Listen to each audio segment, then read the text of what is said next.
It's okay to want. You shouldn't be reluctant to want, and don't reject the want. If you want it, understand where it's coming. It's coming from the essence of who you are. It's coming from your heart, the heart of hearts. It's coming from the spiritual core of your being. See, spirit wants to express itself in a greater way, and you're the instrument. Spirit works through you. Spirit doesn't do anything on its own. You got to do it. That's where the wants come from.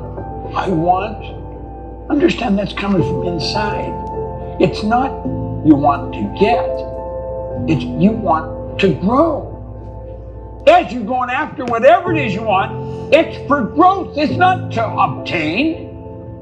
Everything you own at the time of your death, it's going to belong to somebody else. You never own anything anyway. You're merely a custodian. You can have it, you can use it, you can share it, but you can't own it. It's a joke. People think they own it. I own this land. You can't own it. Look, that's why the Indians that were here before we arrived, they laughed at us when we started to say we own the land. We don't own the land. The land owns us. You see, all we're doing is stripping away a lot of the nonsense and looking at the basic truth about life. Wants, it's good to want. What we want to start doing is dreaming out loud. When the Wright brothers started to talk about a plane in the air, everyone thought they were crazy. We should be at the point today where nothing's crazy. If you can think it, you can do it. There is a place. When you use your imagination, you're just going on to a higher frequency. This got nothing to do with your age. It's got nothing to do with gender.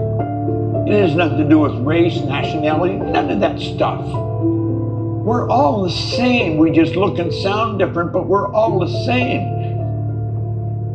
The wants just come to the surface. You have to ask, where did they come from? Such an interesting concept. They come from inside. And it's only through constant spaced repetition, a deep level of understanding, that you will plant that in your heart.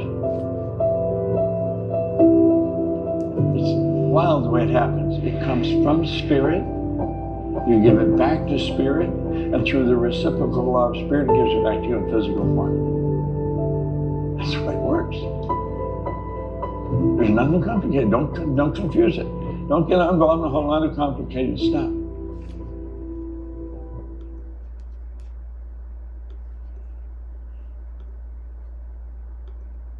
Hi everybody.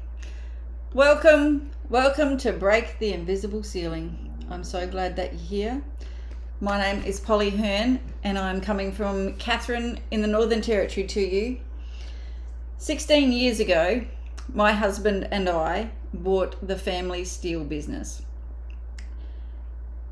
We were really good at it, we still are, but 4 years in, I had taken that business from paper to computer, and I said to my accountant, what do I do now?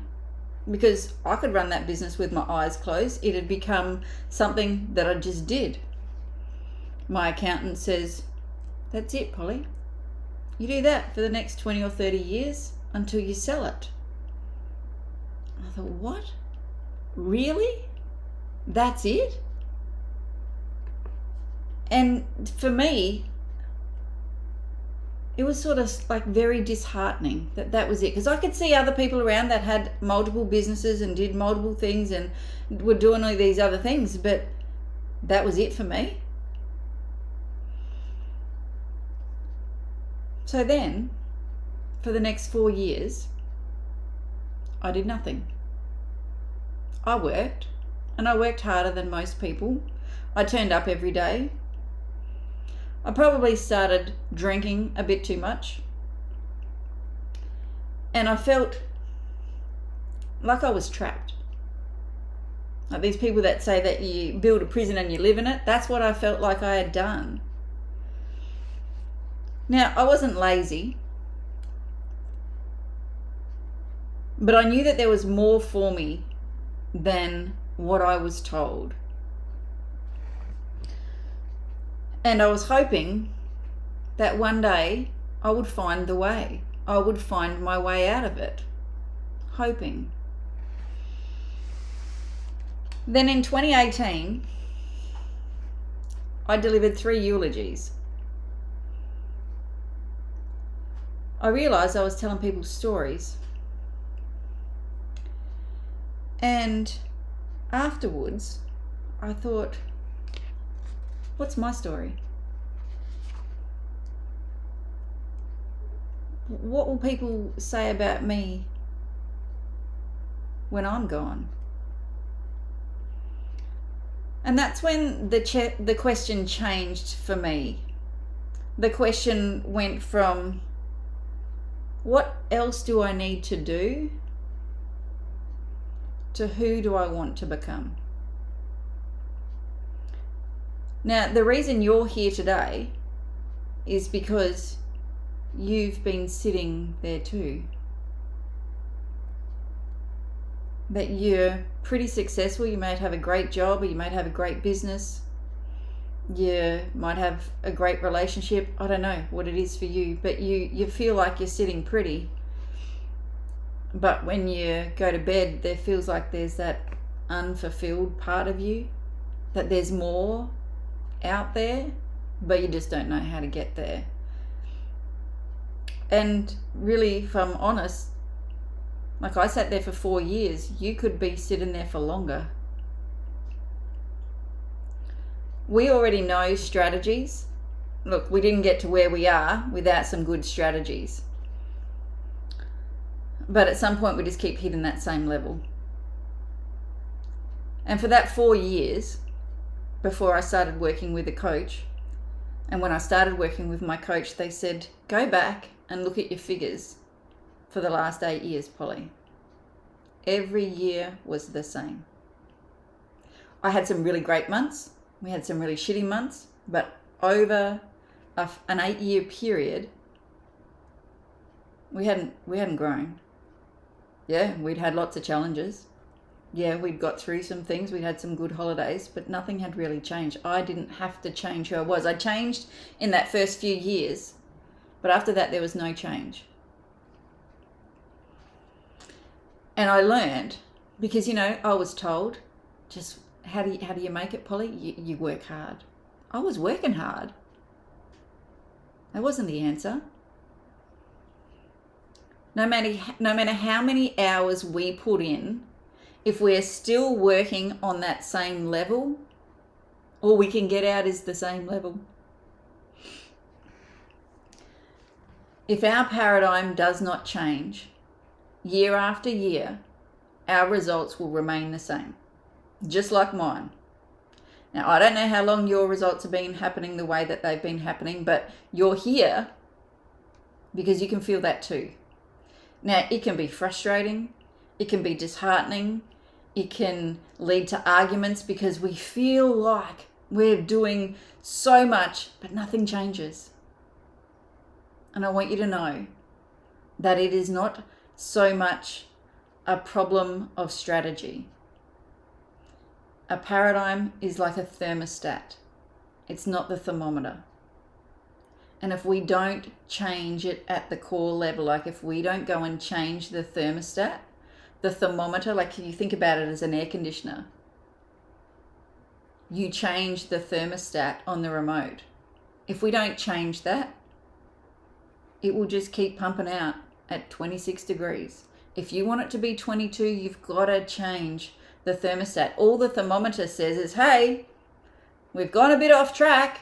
Let's bring it back in. So those good months that we had, the thermostat goes, hang on, we sit at this, like we sit at 150,000 a year, or we sit at 3 million a year, or whatever your results are. That's what we come back to. Now, this works in everything. It works in relationships. It works in the way that you do certain things. If you start to deviate off track, that paradigm will bring you back so that you stay in alignment with it. So then what's the answer? The answer is that we must change the paradigm. And what's a paradigm? Yeah, Polly, you say it's a thermostat. What's a paradigm? It's your daily habits. It is your belief about how the world works. It's your belief in you. It's who you think you are. If all of those don't change, we won't change. Things will remain the same. And we can't outperform it. And this is where we get frustrated. I am working harder. I am putting in more time. I am doing all these things that people tell me to do. I have had accountants, I have had business people, I've had all these people give me different strategies. Not one of them said, Polly, you need to go and change the program that you're running from. And I thought, my God.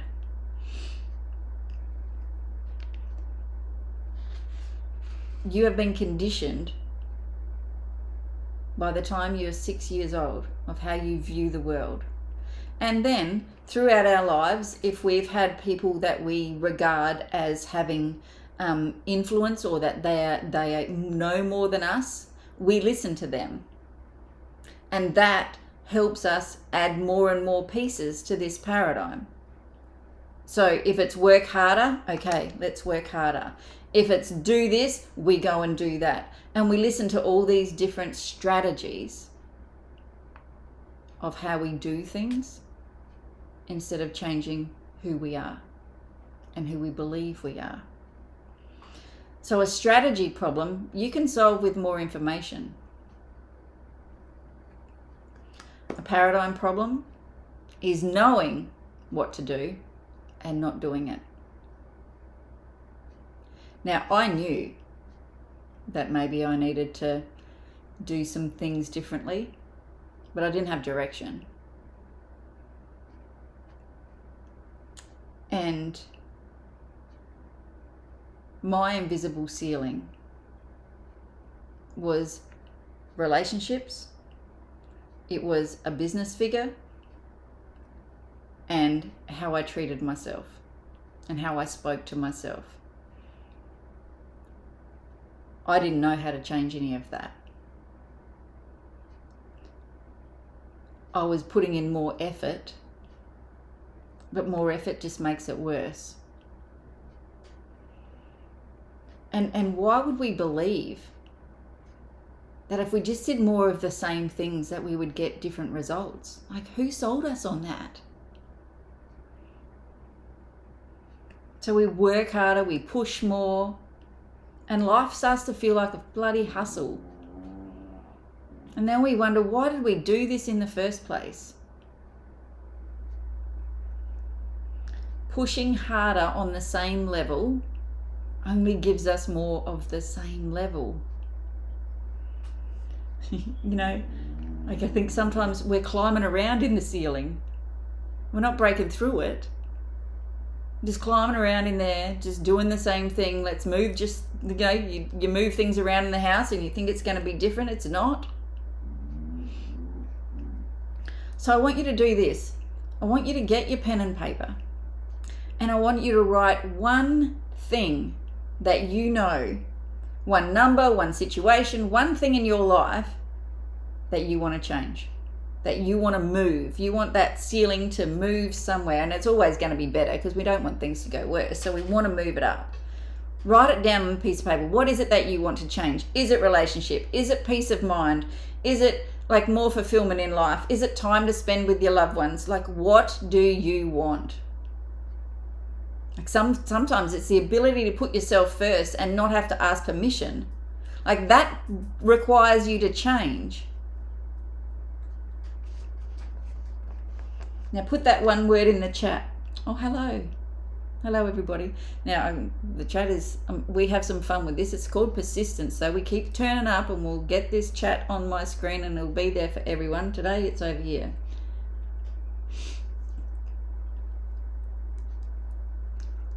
Name your ceiling. What is it for you?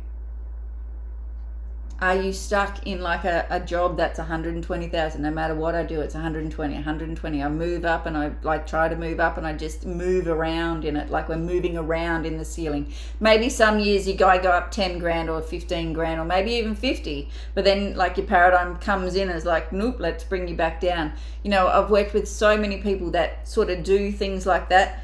And they've done it before in the past and they go, yeah, well, I've been up there and what happened? Well, I got sick or I had a family emergency or something like that, so I couldn't work for 6 months. So then my income came back to what it was before. Like, you've got to understand, we have to change this thermostat.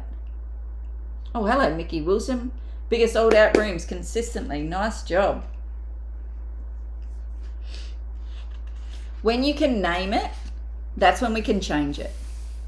If we can't name it, it's like putting in something into, okay, Uber, take me here. If you can't put in the destination, where are they going to take you? Where are they going to pick you up from?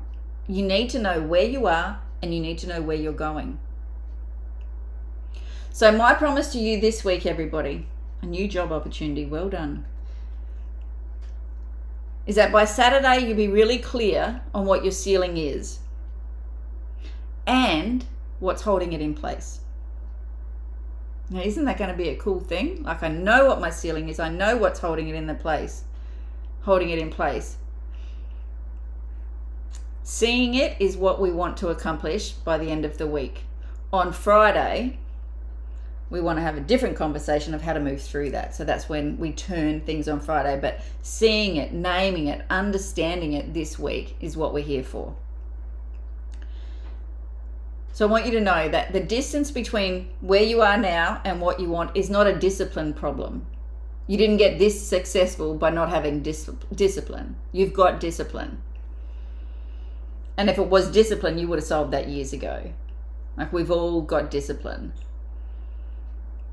And it's not about pushing harder. Like, that's a trap that we all get stuck in. Like, let's push harder, let's do this, let's do more of the same. And then we end up sick and exhausted. We've probably all been there before. Like, I've had a few little meltdowns over the years where it's just push, and then you end up laid up for a week. And I'll be honest, some of you have done some mindset work and maybe it hasn't quite worked because maybe you haven't changed your paradigm.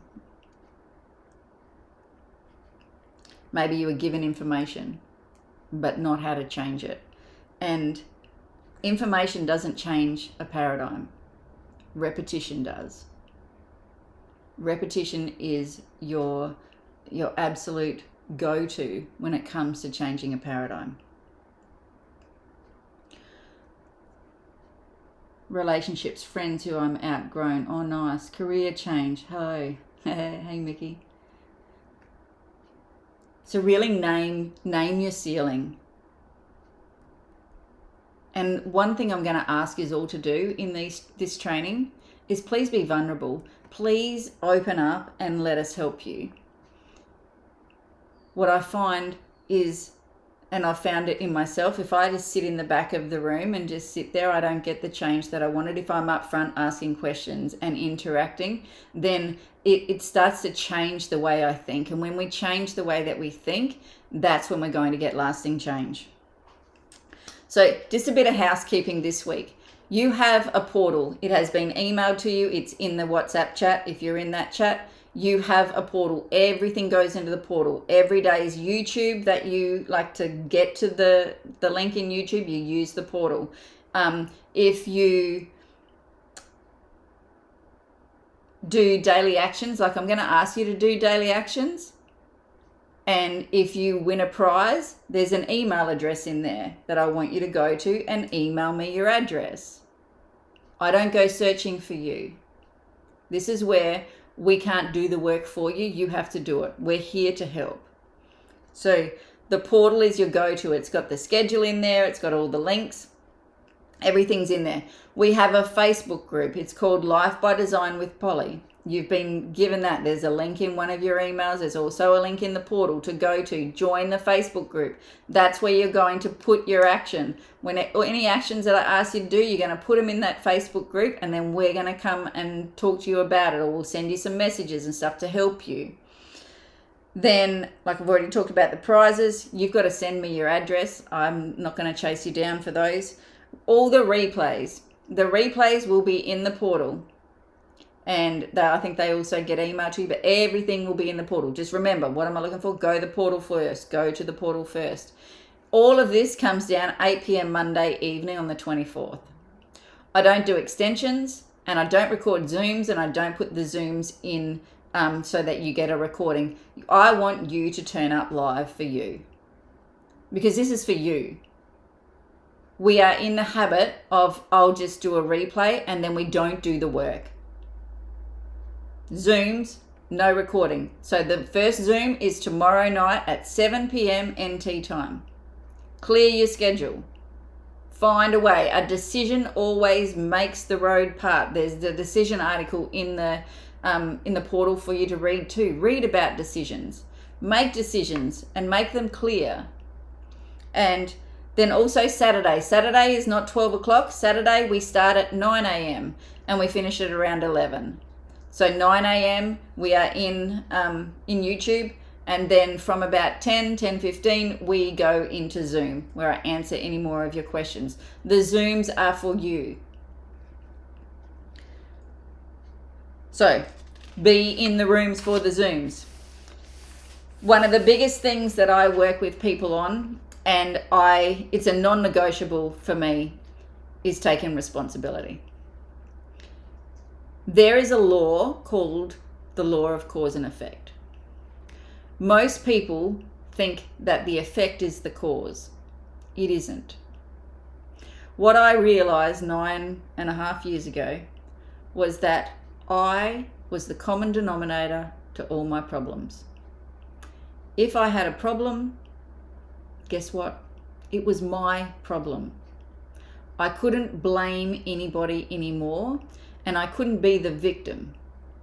Because if I am a victim, I'm blaming other people for where I am, and I have no power to change. Now, I'm not here to say that you need to blame yourself. Things happen. But if you take responsibility and say, well, I am responsible for all my results, and I can figure out anything that I need to figure out if I take responsibility, you will be far, far, far ahead of a lot of other people. Victimhood doesn't have any place here. And look, I'll be honest, I was a huge victim. This was this person's fault. You made me do this, you made me feel this, da-da-da-da-da. I would blame everybody. And it wasn't until I was sort of sat down and said, rightio, Polly, you're going to keep blaming all these things so that you can't change anything? Or are you going to decide that you're responsible, and if you change, they will all disappear? Now, I'll tell you, I had problems in my relationships, I had problems in business, I had problems in lots of areas in my life. And as soon as I took responsibility, I could change them. So that's your next thing I want you to put in the chat. I want you to put, I am responsible, or I take responsibility for my results. Put that in the chat. This is an interactive lessons here this whole week. You're turning up for you. So take responsibility.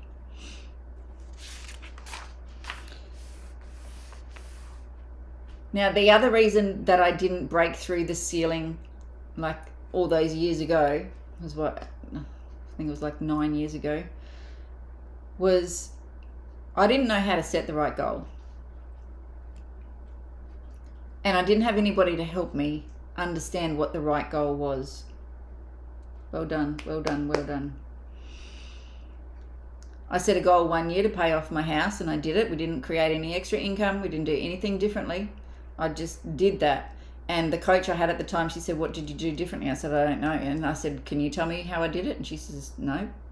If you don't know, I don't know. Nobody had told me that I had changed the program in my mind from being somebody that has a house mortgage to somebody that owns their own home. Nobody said that to me. Nobody said that you'd change your paradigm, Polly. So I didn't know what goals to set. And I used to be a chef. So I started my career as a chef, and I stopped doing that when I had 3 little kids because I didn't want that life.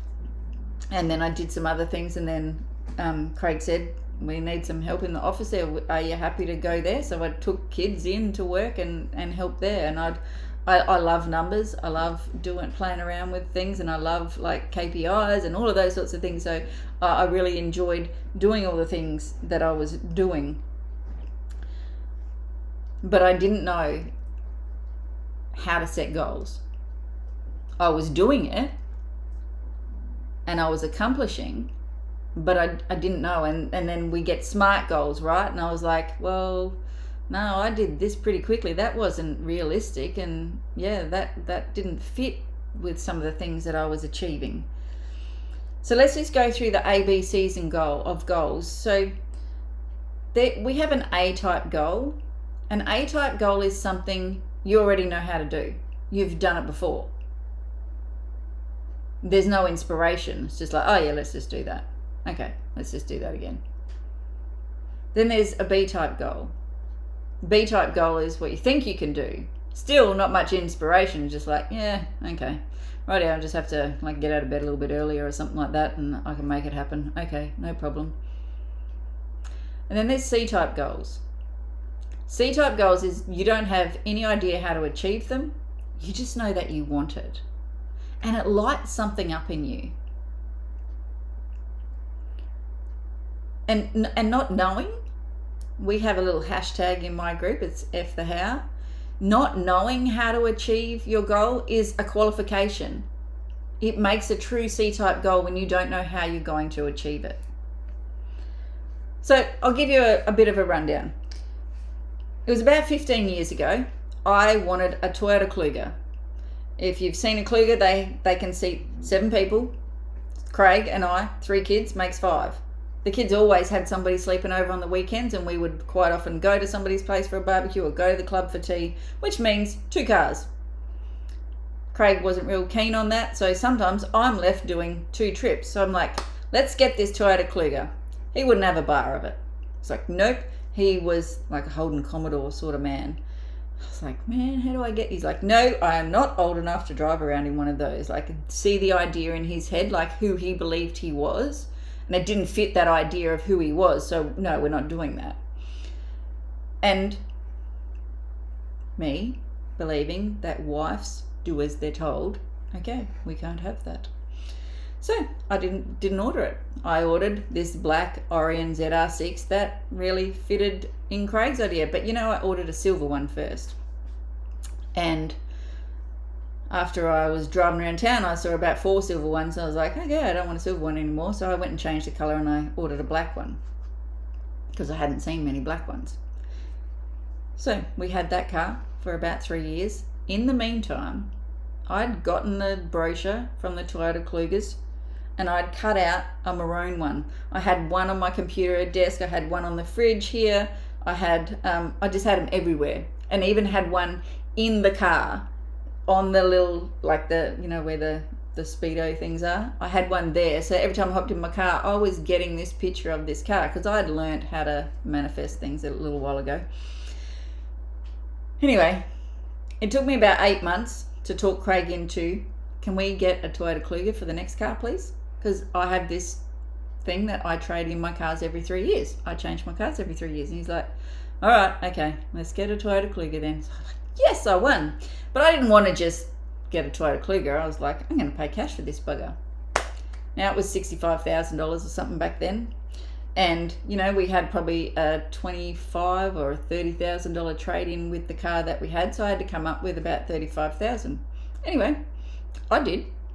And do you know how excited I was when I walked into that Toyota dealer and I'd transferred the money already, came in with the piece of paper to show that I'd done it, and sat in that car.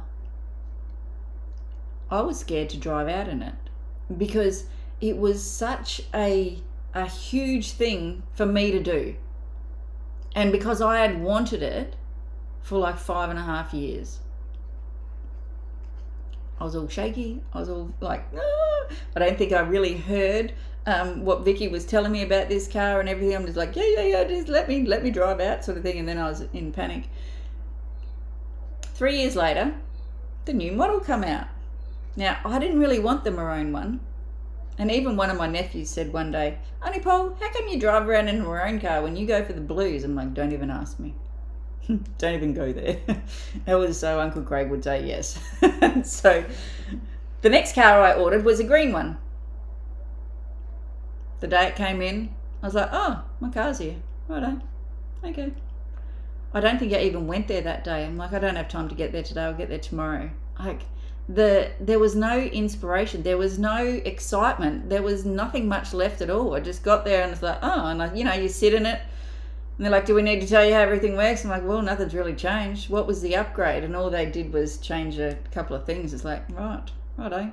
It was to do with the bumpers and stuff. And I was like, okay, righto, what did I do this for? What did I do this for? But, that first C-type goal had then become an A-type goal. I'd already done it. No inspiration. And this is what a lot of people do, is they just set the same goal over and over again, or the same type of goal. It's on that same level.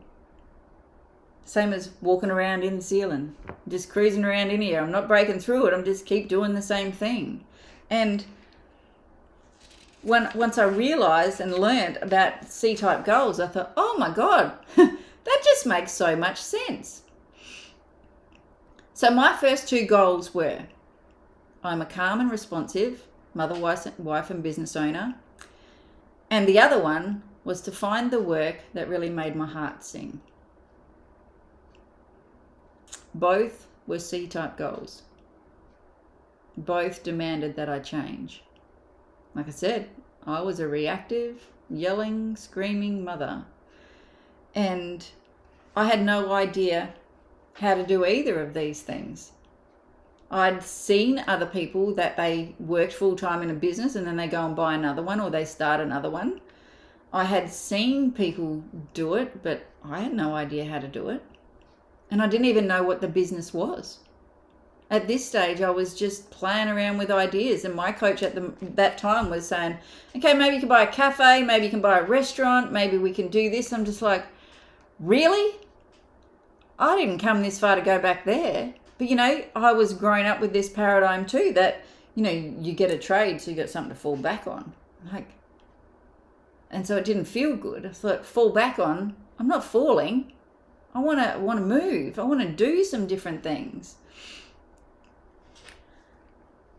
So you might have a goal like that. I want you to think about it. Like, some people have goals that are money. Some people have goals that are time, like being able to travel around Australia and do whatever they want to do in caravans. Some people's are relationships. Some people have peace of mind. It's up to you. This is your life. But I want you to be careful, because some people also decide that the plan is the goal. Now, I worked with a family in Mataranka, and they came to me and they said, okay, Polly, we've got this goal and we've been told it's going to take about 5 years. I said, okay, what's the goal? And they said, I want to sell my house here in Mataranka. And I said, okay, rightio. Let's do it. But I had to get to their why first. And this is one thing that you're going to have to do, is why is that important?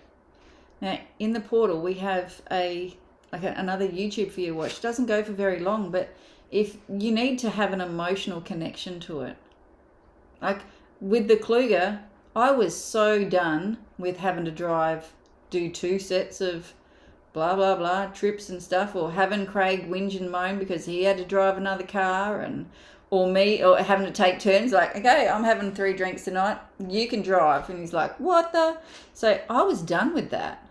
I just wanted peace of mind. And, I didn't want to have to ask permission to be able to just do things as well. That was another sort of bit of a play around for me. So when I sat down with this family, I said, okay, radio, why is selling the house important? And we went through these steps. And we got to the point that the goal was to buy a house or buy a unit in a nice community on the foreshore up in Darwin, so that we could be closer to medical teams and closer to family that was up there. That was the goal. The plan was to sell this place, this property, and buy up there. So just be careful that when you do write your goal, you're not making the plan the goal. Make the goal the goal. And it has to be clear. It has to be as clear as you putting in where you're going into the Uber app. When you put it in there, they're not going to take you anywhere else unless you go into that app and change the address. They are going to drop you to that destination. So it has to be pretty clear and pretty precise. And when you write your goal, you want it, if you can do it in 1 or 2 sentences, it's the best. Like, we've given you goal cards in the portal as well. You can print them off. There is a space for you to write it in your workbook too, but you should be carrying one of these around. And this week, I hope that you do. That's your task this week, is once you get your goal and you write it down, you carry this with you every single day.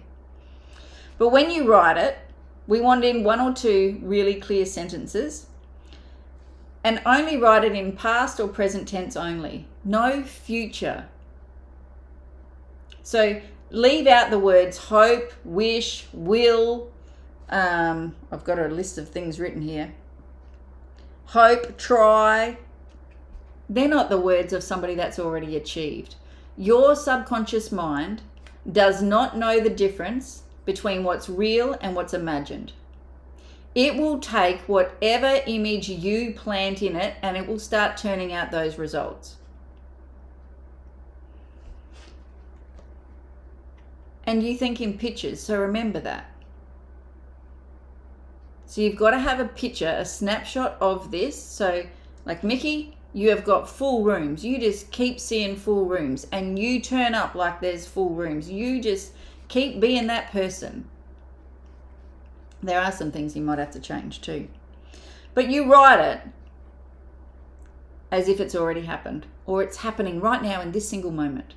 I am so happy and grateful now that da-da-da-da-da-da-da. So mine was, I am so happy now that I am a calm and responsive mother, wife, and business owner. And the other one, because I had to carry 2, I'm so happy and grateful now that I've found the work that makes my heart sing. And you can add in, like, if you want it to be monetary, like, okay, and I received da-da-da-da-da, whatever it is.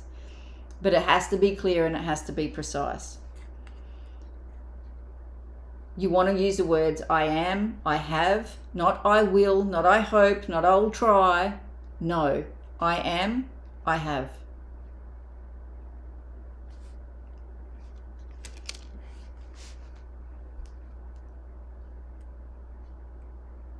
So how do you get to your goal? First of all, your goal must demand that you change. If there is no change in you, it is not a real goal, because it'd be an A or a B type goal. So how do you get to your goal? I have people ask me that question. How do I get my goal, Polly? I'm just a bit stuck on my goal. So the way I do it is I'll put aside half an hour to an hour, and sometimes it doesn't take that long, but when I'm in between goals, it's like, okay, I've achieved that one, now what's next? I will sit there and just write out, do a brain dump, write out everything that I want. Maybe it's flower gardens, maybe it's a new hairstyle, maybe it's new clothes, maybe it's a new car, maybe it's a holiday, maybe it's an experience, I don't know. You just write down all the things. Maybe it's a hotel that you've never stayed in, you want to go and stay. Maybe it's a conversation that you want to have with somebody. Maybe it's you want somebody to notice you so that you can grow your da-da-da-da-da business, whatever it is. Like, write them all down. Just do a big dump on a piece of paper. I always have one goal book and one win book.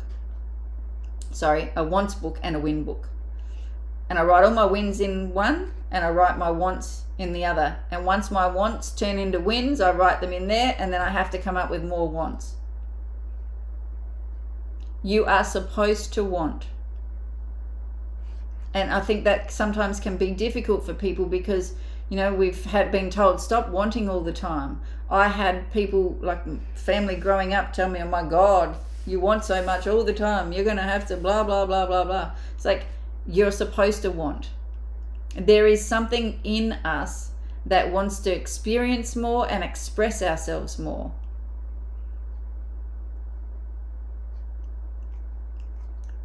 So once you've written them all down, then you go and label them.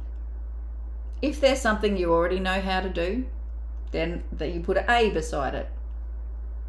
If there's something like, yeah, I know if I just stop pressing snooze, I could do that, that's a B. If like, holy crap, that is so big, I don't even know the first step, put a C beside it. So you got A, B, C type of goal. Then get another piece of paper and write all the C's on it. Just the C type, the ones that you've identified as C type. Write all of those just on one sheet of paper. And then ask yourself, which one do I want the most? Which one am I willing to change for? Which one am I willing to get vulnerable for? Which one am I willing to put myself out there for? And you write it on your goal card. Now this goal card, once you write it, it comes with you every day. It's in your pocket. I've had people have it in their bra. I've had people put it in all sorts of places. You can put it on your computer screen. You put it on the fridge. You put it in the car. You have it on you all the time, and you read it over and over and over again throughout the day. Remember, no future words. It is now, or it's already happened. Like you can be, I'm so happy and grateful now that August was my biggest sales for the whole year. We turned over da-da-da-da-da in August, or in August we had this many bums on seats, or whatever it is, or I met the man of my dreams, or I met the woman of my dreams, or blah, blah, blah, blah, blah. Like this is your life. But first of all, sit down, spend a bit of time on this. And then your next job is to get a picture and put it in the Facebook group. So my Facebook group is called Life by Design with Polly. You're going to take a picture and put it in there. And my team and I are going to come along and either give you some feedback of some sort. It's going to be, yeah, great job, awesome. Or we might ask you to clarify it, because what you have to do is you have to get the picture in your mind into mine or into everybody else's that's in that Facebook group. You want to be able to portray what that actually means. So you can see when I say calm and responsive mother, wife, and business owner, that I'm a calm mum, that I talk to the kids. There's no yelling and screaming. That's not the picture that you get. And each time that I did, I had to have a do-over. I have come home, like my kids were at home, like you think 16 years ago. Ryan was 5 and 6. He was still at daycare, but the girls would be home or they'd be down the workshop. I think they spent the first few years down the workshop. And then it was like, this is so boring, and they would just interrupt me. So I was like, okay. There was friends that lived in the street, so they would be home. And I would come home. I came home one day, and they had gone into the shed and found this builder's string, and they had tied the whole dining room and kitchen up. And it was like laser beams, Mum. Now, I was not calm and responsive on that moment. I walked in, I'm ready to have my glass of wine, to get dinner on and get these kids to bed. That was my next goal, sort of thing, right? So I walked in, I lost it. Well, I couldn't walk in. I could only open the door a little bit because it was all tied up. Anyway, I walked back out, took a few deep breaths. So calm and responsive mother, wife, and business owner, Polly, that was not it. So then, by this time, I think they'd got a pair of scissors and cut the thing off the door so that I could open the door. Opened the door, walked in, and I'm like, oh, hi, kids. How cool is this? You got all these, like, string everywhere, laser beams. Hey, how cool. Maybe this could be an outside game, hey? And like, oh, okay, Mum. But they did look at me like I was a little bit of a crazy person. But you may have to do some do-overs. Be okay with that. Be okay with, like, when you find yourself going down the old track or the old thinking track of like, oh, this is how I've been thinking, because, and be okay with changing it, because if you don't, you're walking around in the ceiling again. You're just crawling around in there instead of busting through. So, write your goal card, put in the Facebook group.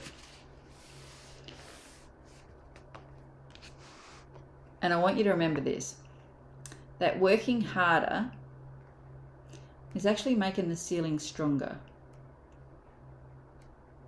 Working harder is not the answer. And you've heard people say working smarter. What does that actually bloody mean? Now, I've had a coach for 9.5 years. And I will never, ever, ever be without one. Because I will sell myself on bullshit and excuses at the drop of a hat of why I can't do something different. And I'm really bloody good at it. And you probably are too. But this is not the week for it. This is a week of change. This is a week of taking different actions. Because to know and not to do is not to know. And when you hear people say, yeah, I know, but they don't do, you can say, well, actually, there's a paradigm in the way. Because if you're not doing it, the program doesn't allow you to. So when we change the program, then allowing becomes ease. There's no force. There's no striving harder and working harder. It's who you are. There's no argument. It's like you don't question your name. Paradigm, when you understand it and you change it, you can have anything that you want. Tomorrow, I'm going to show you why 97% of the world don't get what they want. And we'll talk about the thing that quietly kills people's goals. And it's got nothing to do with discipline. It's got nothing to do with hard work.